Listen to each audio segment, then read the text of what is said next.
intersticial acompañado de uveitis, en niños y adultos se suele encontrar el virus de Epstein-Barr. Perdón, un ratito quería darle acceso a sus compañeros. Otras infecciones, por ejemplo, dentro de las causas bacterianas tenemos a Mycoplasma pneumoniae, Yersinia pseudotuberculosis y Leptospira shermani. Hay un cuadro más adelante que nos va a mostrar, estas son solamente algunas de los cuadros infecciosos vinculados con la aparición de la nefropatía tubulointersticial. Descrita también en condiciones inflamatorias sistémicas, ya lo manifestábamos anteriormente, por ejemplo, la enfermedad inflamatoria intestinal tiene un componente también que puede tener manifestaciones renales. Habíamos mencionado en el punto anterior el síndrome de uveitis, nefropatía tubulointersticial, algunas enfermedades sistémicas como sarcoidosis, enfermedades de tejido conectivo como lupus eritematoso sistémico y característicamente también la enfermedad de Sjögren. En el caso también relacionado con componente genético tenemos la presencia también de procesos autoinmunes como son la enfermedad autoinmune multiorgánica asociada a complejos inmunes de inmunoglobulina G4 ligada con el desarrollo de nefropatía tubulointersticial con un infiltrado intersticial de células plasmáticas o inmunoglobulina G4 positivo y depósitos de complemento. Esto es importante, como habíamos mencionado en la etiología de las enfermedades inflamatorias sistémicas, el componente genético asociado, por ejemplo, a la expresión del antígeno TIN, una proteína basal en la matriz extracelular que se convierte en un antígeno diana en una nefropatía mediada por anticuerpos antimembrana basal tubular. Se ha observado, por ejemplo, que una lesión del gen TINAG, localizado en el cromosoma 6, lleva a una alteración en la estructura y función del epitelio tubulointersticial y la membrana basal. Esto está considerado en la clasificación de la CADIGO en un consenso que describe la enfermedad tubulointersticial renal autosómica dominante como expresión de este trastorno genético, identificando hasta 4 genes causales dentro de la etiología. Esto es Harrison. Vamos a darle un poco de detalle a esta presentación porque estamos hablando acá de aspectos agudos y aspectos crónicos. Interesante. En el caso, por ejemplo, de los trastornos tubulointersticiales agudos, tenemos, por ejemplo, los que están relacionados con compuestos terapéuticos y señalan una larga lista de medicamentos, como son los antibióticos betalactámicos. Y yo sigo admitiendo, ya está, seguimos admitiendo todo, perfecto. Minimizamos, sulfonamidas, quinolonas, vancomicina, eritromicina, minoxiclina, rifampicina, etambutol, ciclovir, AINES, inhibidores de ciclo oxigenasa O2, diuréticos, rara vez los diuréticos diacídicos, los diuréticos de asa, triamtireno, anticonvulsivantes, fenitoína, valproato, carbamazepina, fenobarbital, otros medicamentos diversos como son los inhibidores de la bomba protones, antagonistas del receptor H2 histamínico, captoprilo, mesalazina, indinavir, alopurinol. En el caso de procesos infecciosos bacterianos, por ejemplo, ya habíamos señalado algunos, acá es una lista más amplia, streptococo, estafilococo, legionela, salmonella, brucela, yersinia, corynebacterium diphtheria. En el caso de virus virales, virus de Epstein-Barr, citomegalovirus, hantavirus, poliomavirus, VIH, otros gérmenes diversos, leptospira, rickettsia, mycoplasma. Y dentro de las enfermedades autoinmunitarias, habíamos mencionado el síndrome de nefritis con uveitis, la nefritis tubulointersticial, el síndrome de SECO, síndrome de Sjögren, la manifestación de lupus eritematoso sistémico, nefritis intersticial granulomatosa, también habíamos mencionado la enfermedad sistémica relacionada con la inmunoglobulina G4, la nefritis intersticial autoinmunitaria idiopática. Y otros trastornos obstructivos agudos, como vamos a ver más adelante, nefropatía por cadenas ligeras, como ocurre en la proliferación de un pico monoclonal de gamma globulina, por ejemplo, como tenemos en el mieloma múltiple, nefropatía por empleo por acumulación de fosfatos de manera aguda o por uratos. Muy bien, regresamos entonces y vamos a la siguiente proyección. Esto ahora lo que nos da a entender es la presencia de, vamos a dar nuevamente un poco de aumento, las nefropatías de enfermedades tubulointersticiales del riñón de componente crónico. Dentro de ellas, por ejemplo, las nefropatías que tenemos, la reflujo vesículo-enteral y nefropatía por reflujo, los cuadros obstructivos, o de disfunción neurogénica, de enfermedad drepanocítica, también ocurren alteraciones de este tipo. Exposición crónica a toxinas o fármacos, por ejemplo, la exposición a analgésicos, sobre todo aquellos que tienen un componente que se llama fenacetina, exposición a medicamentos como litio, exposición a metales pesados como plomo, cadmio, el ácido aristocólico, que es característico de una zona endémica por exposición a sustancias que tienen alimentos que pueden estar expuestos a esta sustancia, como son la zona endémica de los Balcanes, que vamos a ver más adelante, o el consumo de hierba china, sobre todo con fines de reducción de peso. Y también el uso de algunos medicamentos como son los inhibidores de calcineurina, como ciclosporina y tacrolimus. Trastornos metabólicos también pueden provocar la aparición de componente tubular intersticial crónico, como son la hipercalcemia, la nefrocalcinosis, hiperuricemia, hipopotasemia prolongada, hiperoxaluria y cistinosis. Trastornos quísticos hereditarios como la nefropatía poliquística, nefronoftisis, enfermedad quística medular del adulto, riñón con médula esponjosa.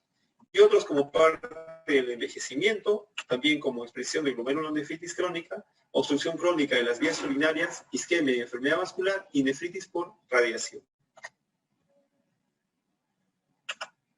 Ese es otro cuadro, el anterior es Harrison. Ustedes van a encontrar, por ejemplo, está acá en la publicación de Harrison, tanto la causa aguda como crónica. Esta es una publicación, una revista pediátrica, donde vamos a observar también con un poco más de detalle las causas más frecuentes. Dentro de ellas habíamos mencionado, por ejemplo, las relacionadas con medicamentos, drogas, ¿no? Antimicrobianos, que habían dado detalle, antiinflamatorios no esteroideos, otras, ya habíamos señalado también algunas en el listado anterior. Causas infecciosas virales, también tenemos citomegalovirus, hepatitis, VIH, Epstein-Barr, hantavirus, poliomavirus. Bacteriales también habían señalado la salmonela, estreptococo, yersinia, brucela, leptospira. Fúngicas, histoplasmosis, parasitarias como listeria, toxoplasma. La nefritis intersticial tubular con pilonefritis aguda localizada, ¿no? Las que están mediadas por la inmunidad, como sarcoidosis, lupus eritematoso sistémico, enfermedad de Sjögren, enfermedad inflamatoria intestinal, el componente idiopático, en el caso de, por ejemplo, la uveitis con nefritis intersticial, y las nefritis intersticiales tubulares granulomatosas que están relacionadas también con medicación, sarcoidosis, tuberculosis, infecciones fúngicas o bacterianas, la nefritis intersticial o túbulo intersticial asociado a uveitis y la granulomatosis con poliangitis. Dejamos este cuadro para reforzar nuevamente el contenido, la misma revisión de nefrología del año 2017, donde nos señalan medicamentos y vemos nuevamente que están ordenados con un poco más de detalle. Y vamos a encontrar los antimicrobianos que habíamos mencionado, y es un listado amplio: betalactámicos, cefalosporinas, sulfonamidas, aminoglicósidos, nitrofurantoína, doxiciclina, rifampicina, etambutol, y son los medicamentos que son de uso antituberculoso, por ejemplo, ¿no? Vancomicina, quinolonas, antivirales, ¿no? Dentro de los AINES, ibuprofeno, ketorolaco, diuréticos, furosemida, diuréticos tiacídicos, tiantereno, amilorida y ácido tienlínico. Medicamentos de uso neuropsiquiátrico, carbamazepina, lamotrigino, levetiracetam, que son casi todos anticonvulsivantes, fenitoína y litio. Y otros medicamentos como la opioidinol, la satioprina, antiepilépticos, ya lo habíamos mencionado, inhibidores de bomba de protones, también lo habíamos mencionado en otro cuadro, alendronato, clorpropamida, captopril y sulfasalazina. Simplemente para hacer mención de que en el abordaje de estos pacientes, como vamos a ver más adelante, la necesidad de hacer un interrogatorio detallado para saber si está utilizando algún medicamento, y lo importante, y lo que mencionábamos hoy día en la reunión de caso de grupo, ¿no?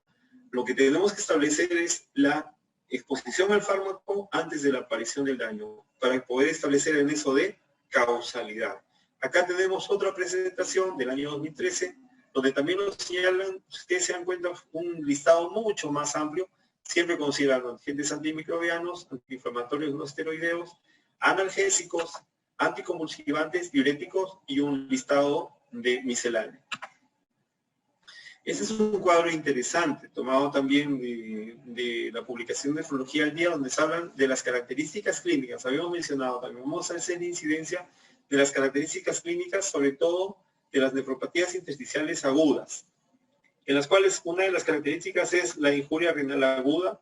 Ya conocemos nosotros la disminución del flujo de diuresis que va acompañada o que puede acompañar a la elevación de la urea creatinina por encima de valores referenciales, o con una variación porcentual de acuerdo a los parámetros referenciales que deben establecer un deterioro renal sin componente estructural, ¿no? Aparentemente, generalmente obedece a un componente de injuria renal aguda renal, insuficiencia renal aguda con requerimiento de diálisis en menor proporción, microhematuria, que también podemos observar de manera característica, proteinuria en rango no nefrótico y leucocituria. A los que han desarrollado el caso en nefrología el día de hoy, les podrá sonar un poco, porque veíamos hoy día, por ejemplo, un paciente que tenía proteinuria, pero en rango no nefrótico, tenía también característicamente una leucocituria, pero no había infección de vías urinarias, lo que llaman la leucocituria aséptica, ¿no?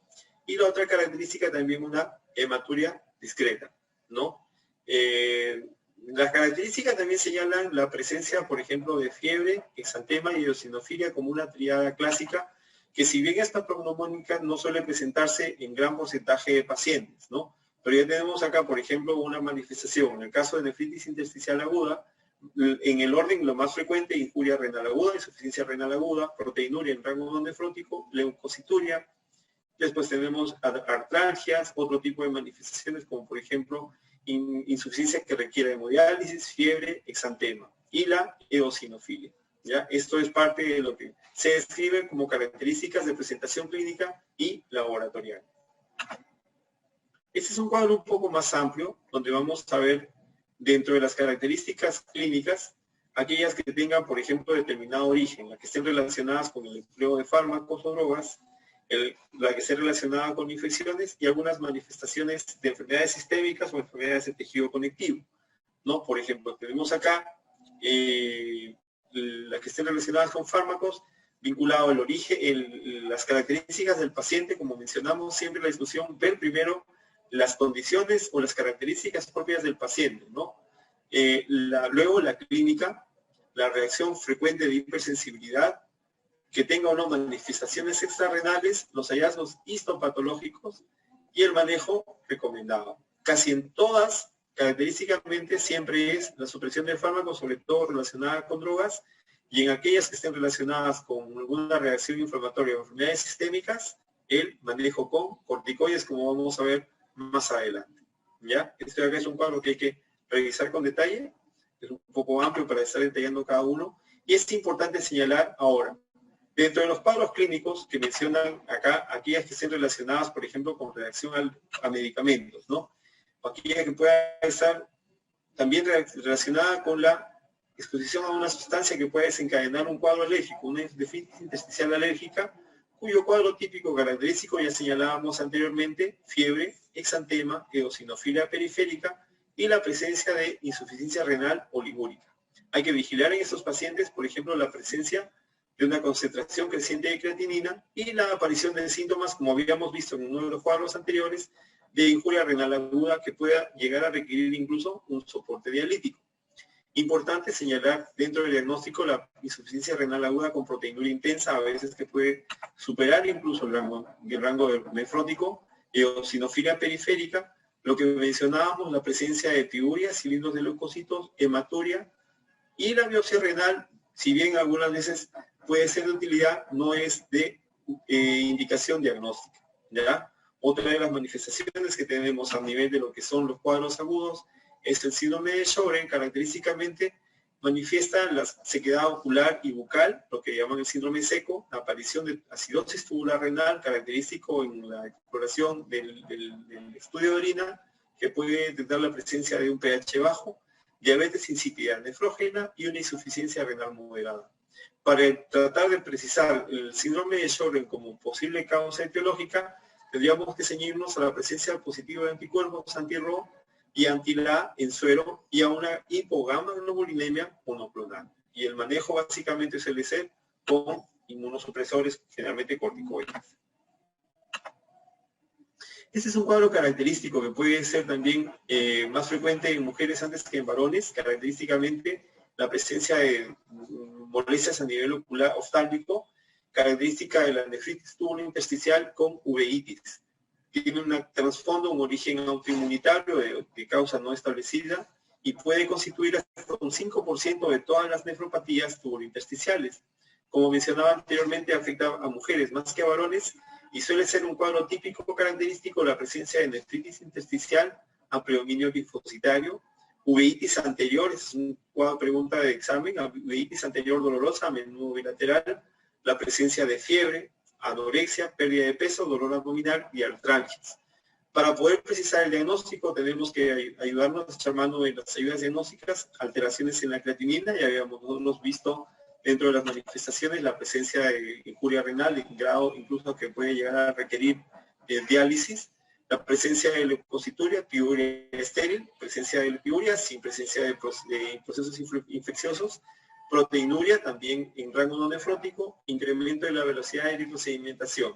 Y dentro de los diagnósticos diferenciales, dentro de otras causas de nefropatía y uveitis, casi todas son enfermedades sistémicas o de tejido conectivo.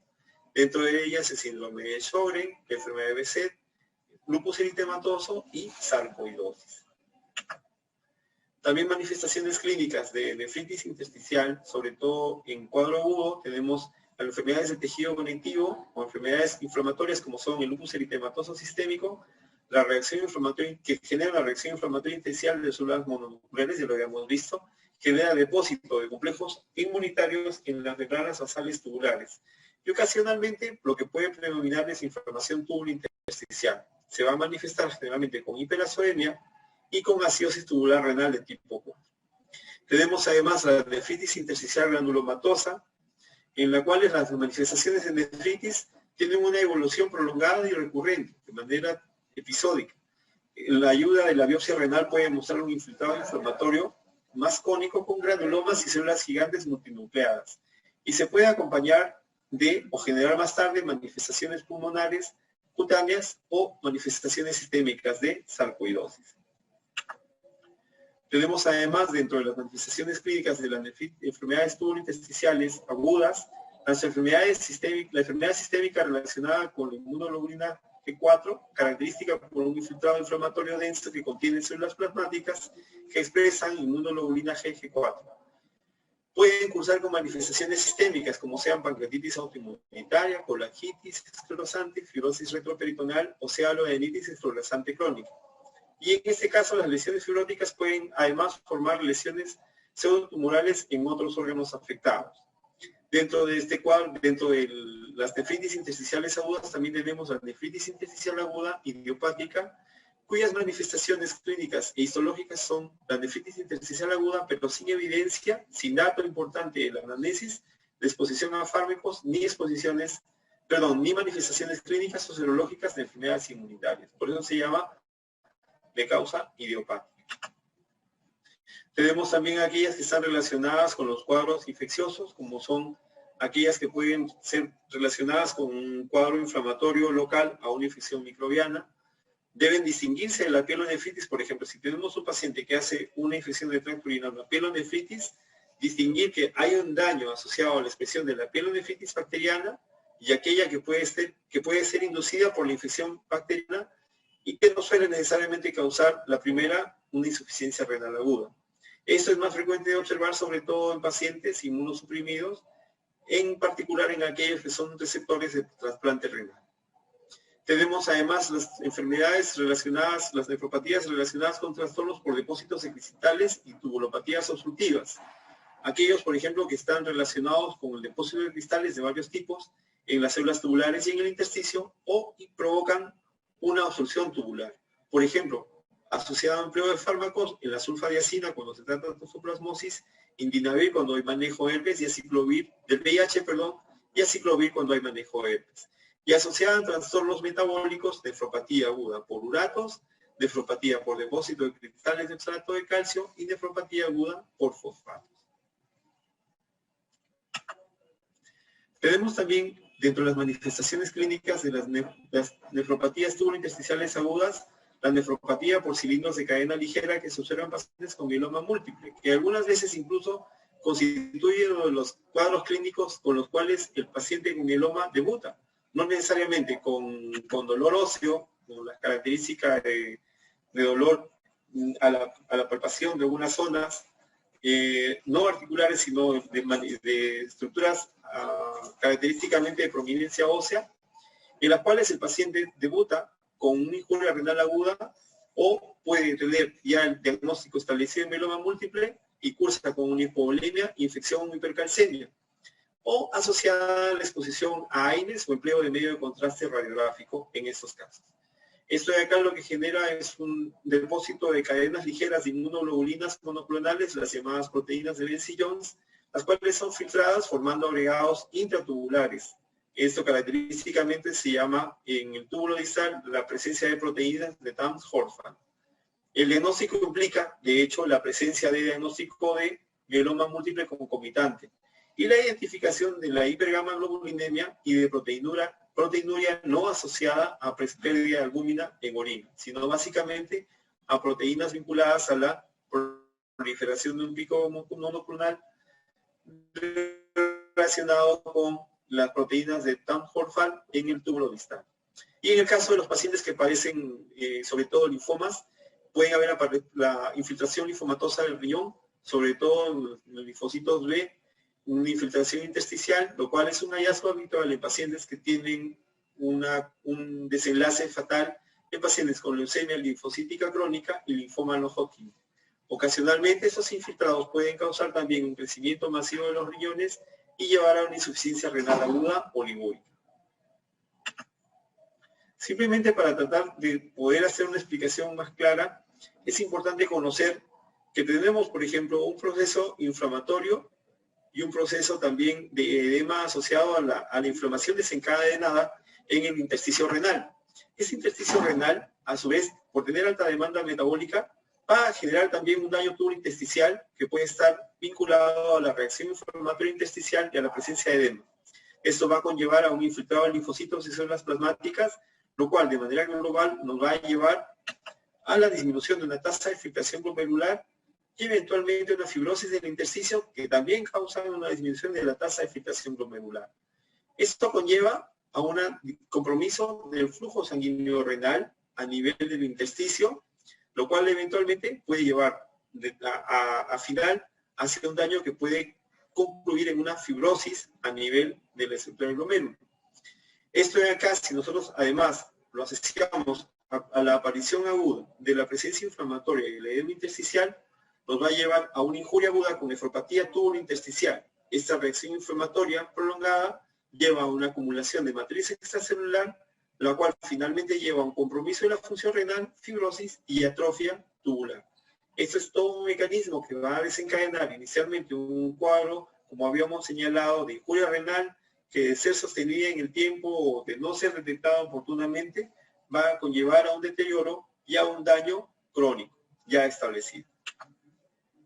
Ese es un modelo que explica, ese es un trabajo publicado, una tesis de posgrado, que trata de explicar el mecanismo a través del cual los fármacos pueden llevar a una alteración a nivel del intersticio y a nivel de las células tubulares, inducida por la presencia o la reacción inflamatoria desencadenada por la presencia del fármaco. El fármaco inactivo, sometido a metabolismo, no tiene señal de activación inmunogénica, pero una vez que tiene activación, puede desencadenar o antígenos miméticos, o neoantígenos, o proteínas endógenas que vinculadas a proteínas circulantes pueden comportarse como un apteno y desencadenar o comportarse finalmente como una señal antigénica nefritogénica con potencial inmunológico. Esto activa la presencia, activa la cascada inflamatoria y la presencia de células T activadas va a generar una respuesta de células T, la presencia de células inflamatorias y citoquinas con daño tubular intersticial.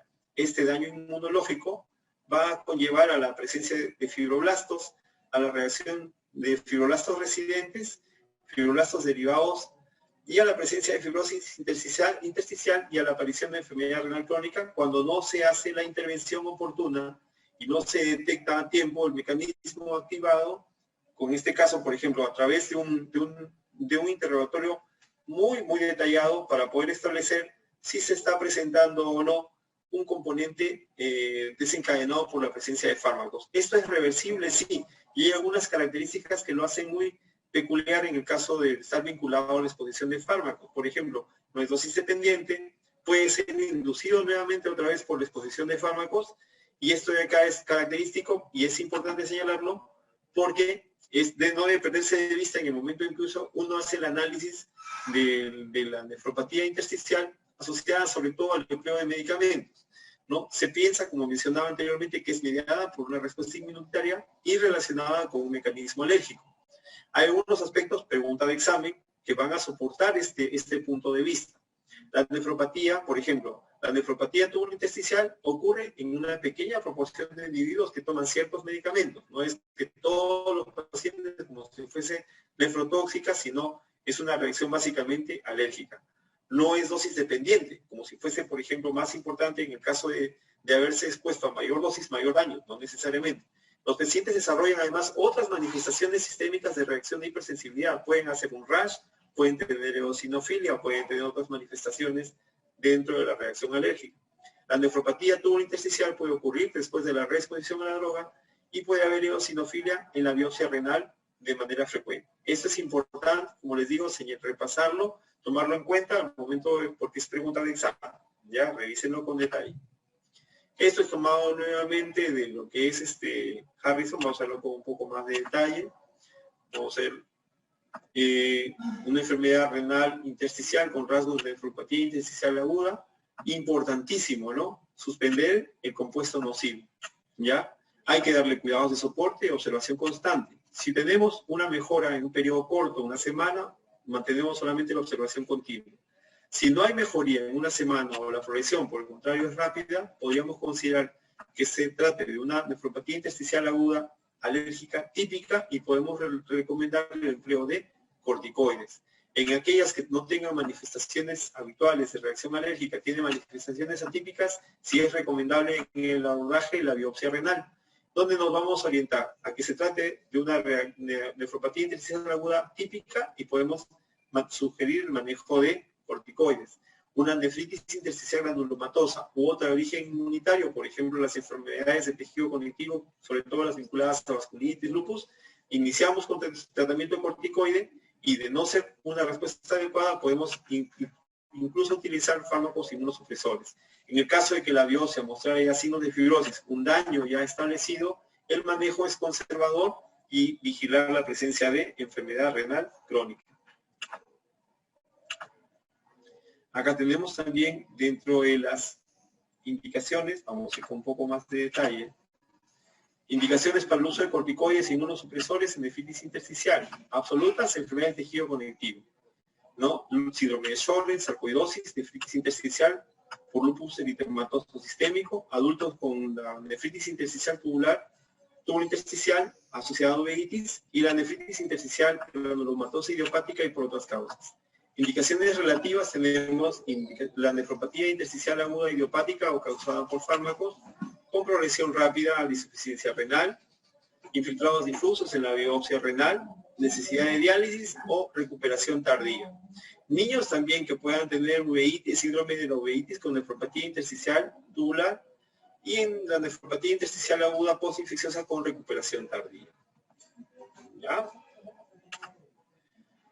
Eso para enfocar ahora las nefropatías intersticiales crónicas. También están más que relacionadas con determinado mecanismo, es sobre todo el tiempo en el cual está estableciéndose y el daño que puede haber generado, sobre todo el componente renal crónico, ¿ya?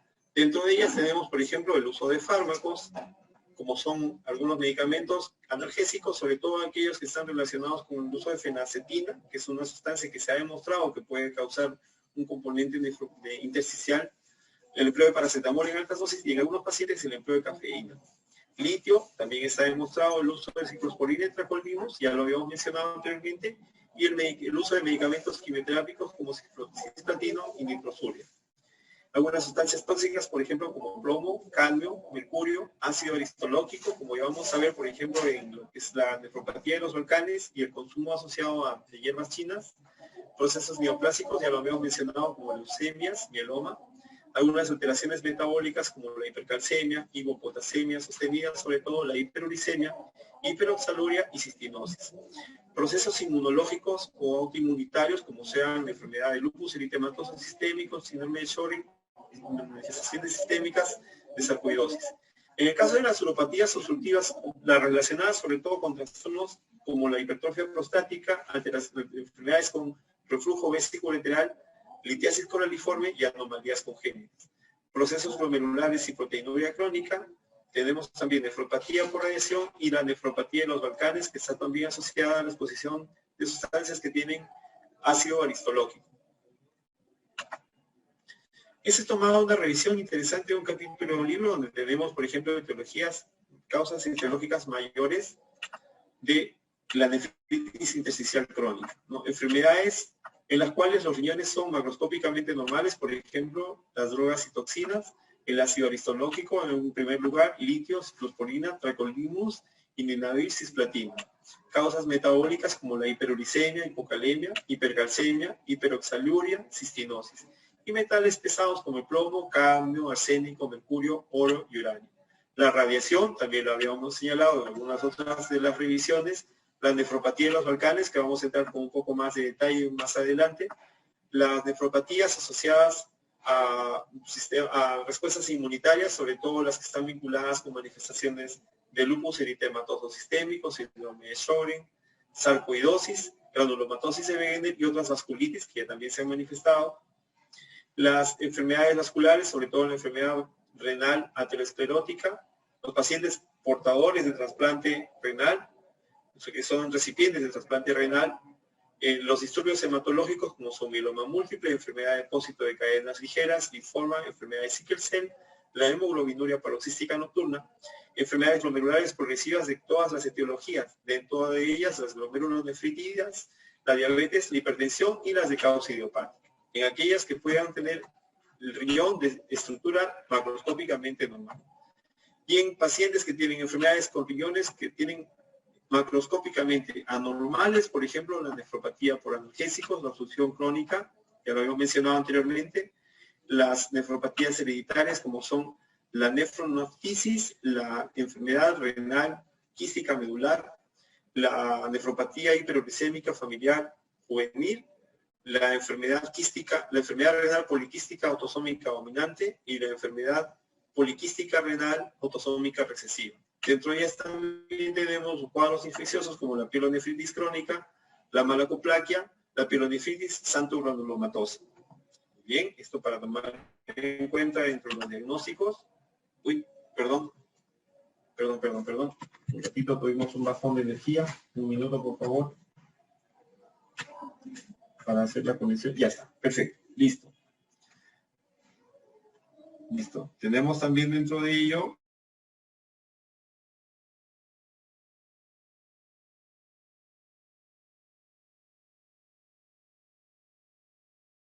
la tasa de filtración glomerular de inicio insidioso. Tenemos también principalmente la proteinuria tubular compuesta básicamente de proteínas de bajo peso molecular, generalmente menor de 1 gramo por día, sedimento urinario inactivo, una anemia renal en un estadio inicial relativamente temprano, disfunción tubular proximal, lo cual nos da aminoaciduria, fosfaturia, acidosis tubular renal proximal, un síndrome de Fanconi, disfunción tubular distal con una acidosis tubular renal de tipo 4, disfunción medular con defectos de concentración y síndrome de perdedores sal y la hipertensión sensible de la sangre. Muy bien, dentro de las manifestaciones funcionales de la nefritis intersticial crónica. Vamos a ver un poco más de detalle para tener algunas pistas, algunos aspectos importantísimos al momento en que uno hace el abordaje del paciente que tiene una historia de nefritis tubulointersticial, sobre todo de tipo crónico, ¿no?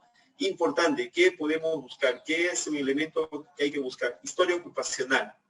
Podemos buscar, por ejemplo, algunos tips en la historia o algunos síntomas o signos como son la exposición a metales pesados, por ejemplo, las baterías, ¿no? Antes se utilizaban exposición potencial, diagnóstico potencial de nefropatía por plomo o cadmio, ¿no? El consumo de alcohol, por ejemplo, ¿no? La historia de ingestión de bebidas alcohólicas, también nefropatía por plomo, historia social, el país de origen, por ejemplo, fundamental, nefropatía de los Balcanes. Vamos a ver más adelante, es una característica de dónde procede la persona que pueda tener ese tipo de alteraciones, porque hay una zona en la región de Europa donde es frecuente encontrar esta Esta patología asociada a la exposición a alimentos que tienen alto contenido de ácido aristológico, ¿no? Que lo vamos a ver más adelante. Historia pasada, por ejemplo, de el lupus eritematoso sistémico, síndrome de Sjögren, sarcoidosis, enfermedad inflamatoria intestinal, pancreatitis autoinmune, el síndrome de dolor crónico o ataque de gota, ¿no? Que puedan estar relacionadas con nefritis intersticial crónica asociadas a enfermedades de base o a nefropatía por analgésicos o a nefropatía por intoxicación por plomo. La historia de medicamentos, fundamental. Esto, por ejemplo, aquellos medicamentos que puedan haber sido prescritos, ¿no? Nefritis intersticial crónica inducida por drogas, hay que conocer la prescripción de los medicamentos, aquellos medicamentos que han sido tomados en mayor cantidad o de más, la nefropatía por analgésicos, el consumo de hierbas, a veces pasa desapercibido y puede aparecer la acumulación de ácido aristológico, que es lo que mencionábamos, sobre todo el consumo de té verde, té chino, ¿no? Y el uso de medicamentos antivirales, ¿no? En este caso, la nefropatía por cristales asociada a inmunidad. En el examen físico, ojos secos, de frente, el síndrome seco, síndrome de Sjögren. En el examen de laboratorio, por ejemplo, encontrar hiperuricemia, sospechar una nefropatía crónica por uratos, una hipocalemia, una nefropatía por hipocalemia, hipercalcemia, nefropatía hipercalcémica y altos niveles de inmunoglobulina G4, una enfermedad esclerosante relacionada a inmunoglobulina G4. Estudios radiológicos previos, por ejemplo, que puedan estar relacionados con una disminución de volumen, calcificaciones papilares en la tomografía, la presencia de microquistes en ecografía o resonancia magnética y nefrocarcinosis en tomografía. Esto de acá nos puede servir sobre todo para determinar nefropatía por analgésicos, nefropatía por litio y nefropatía hipercalcémica. Estos son algunos datos que hay que averiguar en la historia clínica, en el examen físico, identificar sobre todo cuando tenemos pacientes que tienen como manifestaciones alteraciones en la función renal de causa no específica, ¿no? Ya hemos encontrado que pueden tener otras variaciones como son acidosis o la presencia también de algunos cambios en el sedimento urinario o en el componente de los hallazgos en el examen metabólico, ¿no? Dentro de las manifestaciones que pueden cursar o los cuadros clínicos que pueden cursar con nefropatía tubulointersticial crónica, tenemos, por ejemplo, el reflujo vesículo-ureteral, nefropatía por reflujo, sobre todo cuando hay anomalías funcionales, ¿no? Que puedan provocar un reflujo urinario retrógrado desde la vejiga a uno o ambos uréteres y los riñones, ya sea por insuficiencia o por disfunción de las válvulas ureterovesicales mal situadas o insuficientes. Eso se puede corregir con un manejo quirúrgico, ¿no? Sin embargo, puede resultar en una cicatrización en parches con atrofia tubular y la pérdida de las nefronas al lugar, hipertrofia glomerular y finalmente una glomerulosclerosis focal y segmentaria secundaria. Y esto puede pasar desapercibido, ¿no? Es importante también otro cuadro clínico, la nefropatía panocítica, la cual puede ser una evidencia tubular, lesión tubular en la infancia y adolescencia temprana en forma de poliguria, por disminución de la capacidad de concentración o acidosis tubular renal de tipo 4.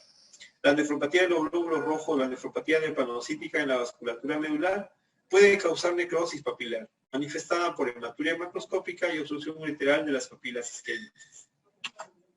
También podemos señalar dentro de este cuadro las nefropatías por analgésicos, sobre todo cuando se usa aquellas sustancias que tienen todavía presencia de fenacetina, que en algunos países ya ha sido retirada de uso, ácido acetilsalicílico y cafeína. Y se caracteriza básicamente por insuficiencia renal, necrosis papilar y hallazgos radiográficos característicos, sobre todo riñones pequeños y cicatrizados con calcificaciones papilares, los cuales son mejor evidenciados por tomografía.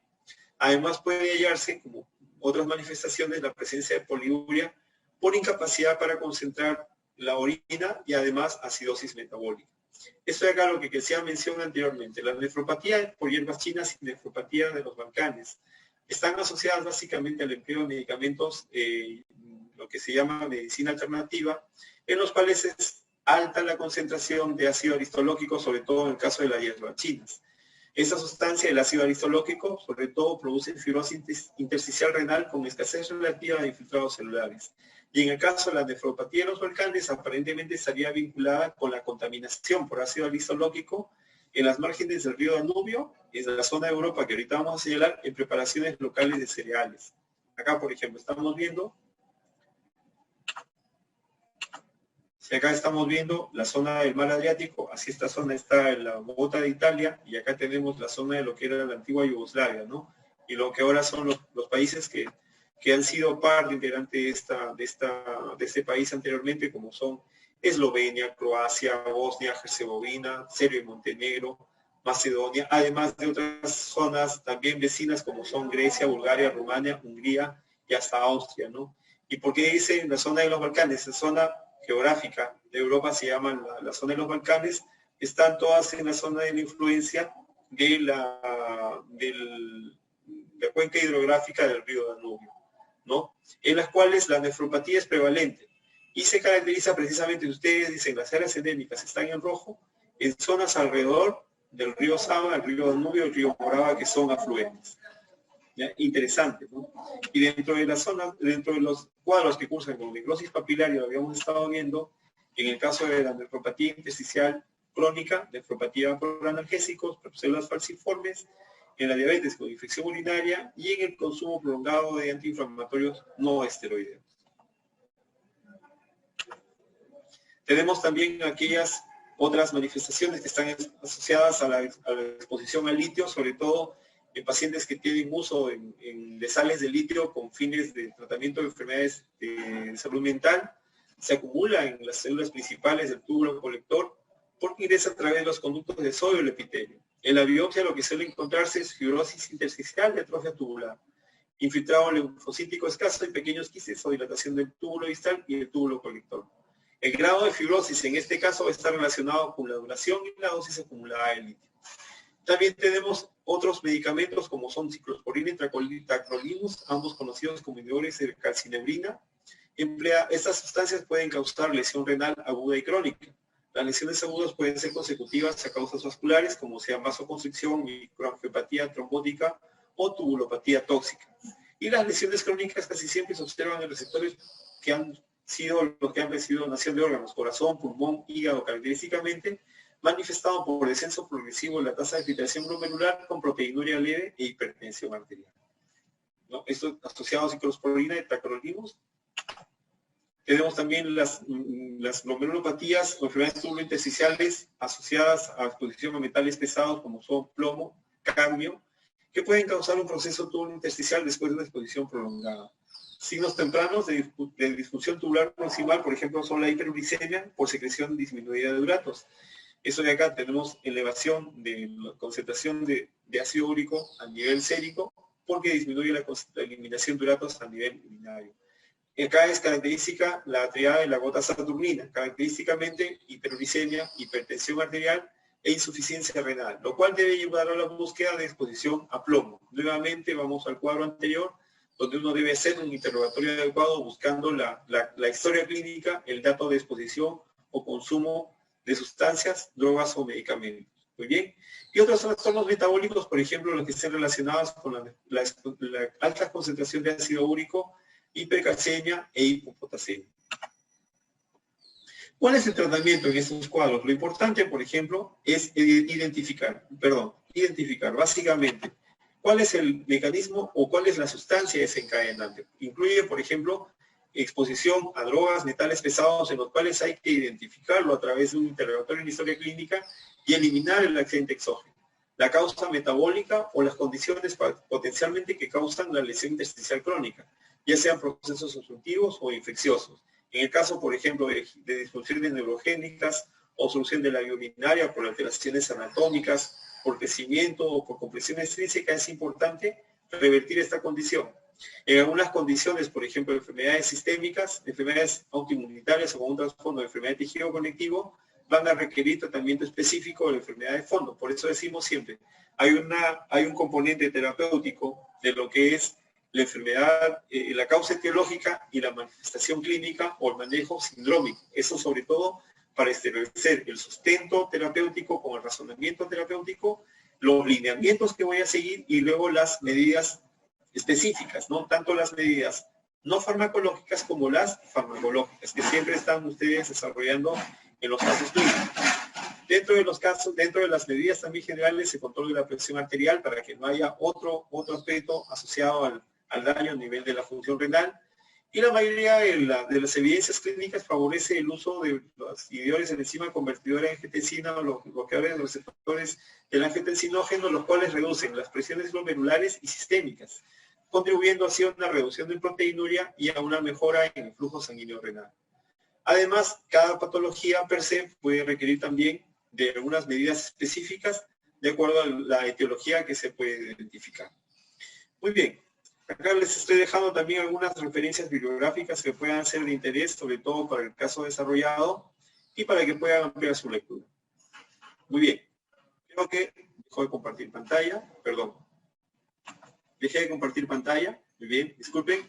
Y nada más agradecer a la coordinación y disculpen el cambio de dirección de la dirección en la cita de la sesión del día de hoy.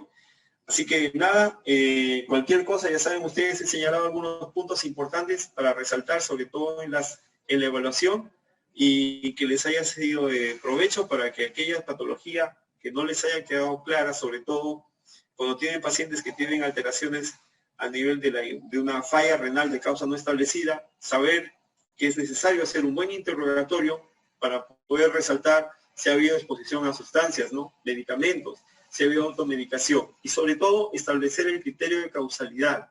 Es importante señalar, yo tengo la manifestación clínica en este momento y tengo que haber tenido la exposición previa para poder establecer que haya causalidad y conocer el tiempo en el cual yo puedo establecer el daño o esperar o observar alguna alteración y atribuirle a esa sustancia a la cual ha estado expuesto.